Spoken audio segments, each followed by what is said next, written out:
The garage was loud, chaotic, and filled with tension as technicians in pristine uniforms hovered around the lifeless shell of a $3 million Ferrari FXX-K, a rare piece of engineering that symbolized not only power and speed, but the pinnacle of man-made performance, and yet now it sat silent. Its engine completely dead, leaving a crowd of elite mechanics scratching their heads, clicking their tongues, and glaring at a blinking tablet that refused to offer any solutions. While diagnostic tools worth more than the average house were wired into the system, pouring out error messages that made no sense to even the most trained eyes, and still, the car remained still, a beauty without a heartbeat. A machine whose complexity had humbled every expert in the building, as the car's billionaire owner paced back and forth like a storm cloud in human form, shouting orders, demanding progress, and waving off excuses, threatening to call in engineers from Maranello itself. While tensions mounted and egos clashed under the harsh fluorescent lights of the luxury auto shop that prided itself as being the best in the country, if not the world, when suddenly, through the back door, unnoticed at first, a man entered. The chaos, not with the swagger of a savior or the uniform of an expert, but with the quiet confidence of someone who belonged. Even if nobody wanted him to, and as heads slowly turned, they saw him clearly for the first time: old boots, faded, jeans with torn knees, a jacket 2 sizes too big with patches sewn into its elbows, and in his right hand, a beat-up brown leather bag that looked like it had been dragged through the mud, run over by a truck, and forgotten in someone's attic for the last 30 years. And the room's reaction was instant and universal laughter. Snide remarks, sideways glances, and a few open mockeries as one of the mechanics pointed and barked out, "You lose your way, Grandpa. This ain't a museum." While another chimed in, "That thing got magic tricks in it, 'cause your tools ain't fixing nothing in here." And others chuckled as they looked back at their chrome-lined toolboxes that gleamed under the lights like trophies. But the man, whose name nobody yet knew, didn't respond to the taunts, didn't slow his step, didn't even look offended. He simply walked slowly but steadily toward the Ferrari, set his bag down beside it, and looked under the hood as if it were a living thing rather than a broken machine. And only then did he speak softly, but clearly, "You've been choking it with your data. It doesn't need code, it needs care." And with that, he unzipped his duffel and revealed a set of tools that made half the room wince: wrenches with chipped paint, screwdrivers with worn wooden handles, pliers that had clearly seen 1,000 bolts, and a socket set missing more than a few pieces, and yet he laid them out with a kind of reverence that men reserve for holy objects, as if each one carried memories, victories, and scars. And then, with complete disregard for the skeptical stares around him, he leaned into the engine bay, felt along the intake manifold with gloved fingers that moved more like a surgeon's than a mechanic's, and let his ear hover near the valves like he was listening to a whisper from an old friend. And the room fell half silent. A few snickers here and there, but mostly curiosity now, because even the most cynical mechanic couldn't help but wonder what the hell this guy thought he was doing. And then, without another word, he took a small adjustable wrench.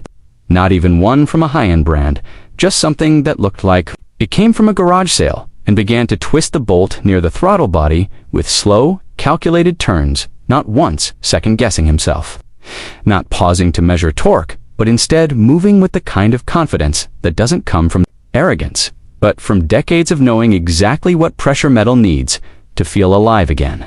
And he followed that with a long screwdriver that he used to gently adjust a barely visible screw near the idle air control valve, something no one had even thought to check. And when someone scoffed and muttered, "That's not even connected to the fault code," he replied simply, "The code isn't always the cause," and kept working, ignoring the buzzing tablets, the blinking graphs, and the half-hearted insults, focusing only on what he felt under his fingers and what he heard in the echoes of the engine bay, and the billionaire owner watching from a few feet away. Arms crossed and temper flaring, was just about to demand this man be thrown out when the head technician, out of sheer intrigue, raised a hand and said, "Wait, let's see where this goes." And the minutes ticked by with the man occasionally switching tools, each time pulling them out of his bag like an old friend returning from war, never fumbling, never searching, just knowing exactly where each piece belonged And with every adjustment, the Ferrari seemed to shift subtly, a deeper hum in the fuel pump, a smoother resistance in the timing belt, a cleaner arc in the camshaft rotation, and the men watching began to feel it too, though none would admit it, that something real was happening, something they didn't understand. And by the 9th minute, the stranger wiped his forehead, stepped back from the car, rolled up his sleeves, and gave a nod to the owner. Try it now, and the billionaire, clearly unconvinced but intrigued enough to comply, slid into the driver's seat, turned the key, and for a moment, nothing, a deep breath held across the entire room. And then the Ferrari sprang to life with a growl so pure, so perfectly tuned, it sounded like the car had just rolled off the factory line, its V12 purring in harmony, every piston firing with crisp precision, and the revs responded like a symphony, echoing through the steel walls of the shop and out into the street beyond, making heads turn and jaws drop as the mechanics, the ones who had laughed, doubted, and mocked, stood frozen in awe, unable to comprehend how this man with his primitive tools had done in 10 minutes what they couldn't in 10 hours. And for a moment, nobody said anything. They just listened to the hum of a $3 million engine running smoother than it ever had before. And in that silence, the old man began packing his tools again, slowly, methodically, like he'd done this 1,000 times before, and only then did the head mechanic speak. With humility in his voice for the first time that day, Who are you?"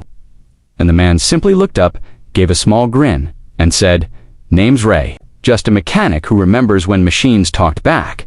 And with that, he zipped his bag closed, slung it over his shoulder, and walked out the way he came, leaving behind the smell of motor oil, the roar of a Ferrari reborn, and a roomful of men who would never again judge someone by the shine of their tools.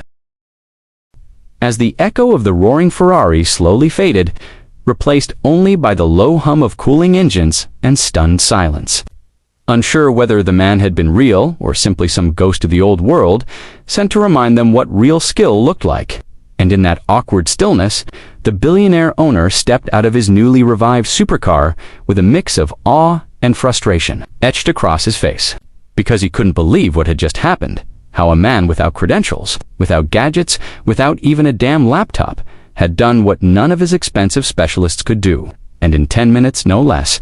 And as his shoes clacked across the concrete floor, he looked around the garage, not angry but desperate, asking aloud, "Where is he? Who was that?" But no one had an answer, only blank stares and a few mutters about how he came in and fixed it like it was nothing. And after a long pause, the head mechanic finally found his voice and said quietly, his name was Ray, but that's all anyone seemed to know. And it wasn't enough for the billionaire, who now felt embarrassed, not just because a man had shown up his team in front of him, but because he had mocked him, underestimated him, and now stood corrected in the loudest possible way. So he pulled out his phone, made a call to his personal assistant, and barked, "Find out who that man is. I want him on my team. I'll pay whatever it takes." But as the assistant searched, she'd quickly find there was no digital footprint, no LinkedIn, no social media, no business registry under the name Ray that matched the man's description. And it only deepened the mystery as whispers began to spread among the staff, especially the younger ones, about how someone like that could even exist in today's world, where machines ran diagnostics, AI predicted engine faults, and certifications were king. And yet somehow this old guy with nothing but instinct and rusted tools had made all of them look like interns. And while most were still too proud to admit it, one of the junior techs named Eli, who'd only been in the shop 6 months and had always felt out of place with his questions and fascination with old-school methods, found himself obsessed with the encounter, replaying every move Ray had made, every adjustment, every tap of the wrench. Because to him, it hadn't just been repairs, it had been art. Something alive, something deeper than code or protocol. And that night, long after the shop had closed and the rest of the team had gone home to sulk or deny what happened, Eli stayed behind, reviewing footage from the garage's cameras, studying Ray's every move, writing down notes, even pausing to rewind the way Ray's fingers felt along the engine like they were reading Braille. And somewhere around midnight, Eli made a decision that would change his life. He was going to find him, not for money or fame, but because he wanted to learn, really learn, what it meant to feel the engine the way Ray did. To vendors, Old mechanics, scrapyard owners, anyone who might recognize the man with the leather bag and the eyes of someone who'd lived through eras, and after weeks of dead ends and wrong leads, a retired drag racer in a forgotten part of town finally nodded slowly when shown the image and said, "That's Ray Donovan. Used to be the best damn mechanic on the circuit back in the 80s. Disappeared after his shop burned down. Said he'd had enough of machines that only cared about speed, not soul." And when Eli asked where he could find him, the old racer shrugged. "Last I heard, he works on boats now. Down near the harbor, doesn't take money, just trades or stories." And so the next day, before the sun even rose, Eli rode his bike to the docks, weaving past rusted ships and barking dogs, and eventually came upon a small shed with a hand-carved sign that read, "Repairs done with respect," and there, sitting under a makeshift canopy, was Ray, his hands deep in the heart of an old diesel engine, humming quietly to himself, and Eli stood there, nervous, unsure of what to say, until Ray looked up, not surprised, not annoyed, just tired in a way that spoke of too many years being misunderstood, and simply asked, "You followed the sound, didn't you?" To which Eli nodded, and Ray smiled just a little. "Good.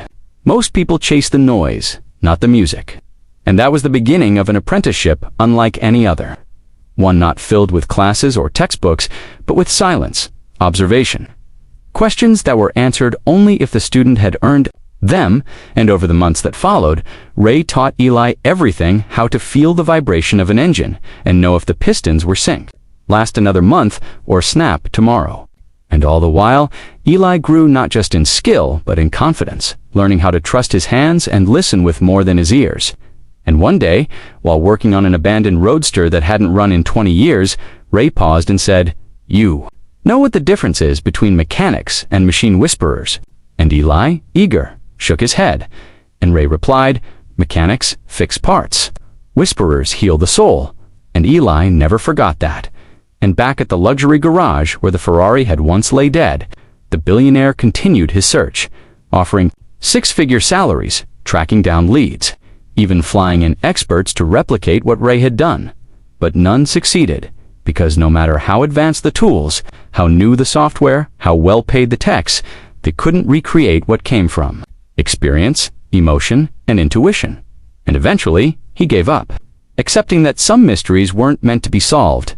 But word had spread, not just among mechanics, but across online forums, podcasts, and auto conventions, about the mysterious man with ancient tools who resurrected a supercar in 10 minutes flat. And while most dismissed it as myth or exaggeration, others began searching too, not for Ray specifically, but for what he represented: a lost form of craftsmanship in a world obsessed with speed and automation. And slowly, across the country, small workshops began popping up again, run by people inspired by the legend, teaching young techs not just how to use diagnostic tools, but how to understand the heartbeat of an engine. And Ray, now older but no less sharp, continued working at the docks, taking on students only when he felt they were worthy, never charging a dime. And when Eli finally mastered enough to be trusted with Ray's oldest wrench, the same one he used on the Ferrari, that was when Ray finally sat back, looked out at the harbor and said, "Good, now you'll teach the next one." And with that, he handed over the sign from his shop and disappeared once more into legend, leaving behind only stories, echoes of engine roars, and a generation now learning that greatness doesn't come from how shiny your tools are, but how well you use them to listen to the machines no one else understands.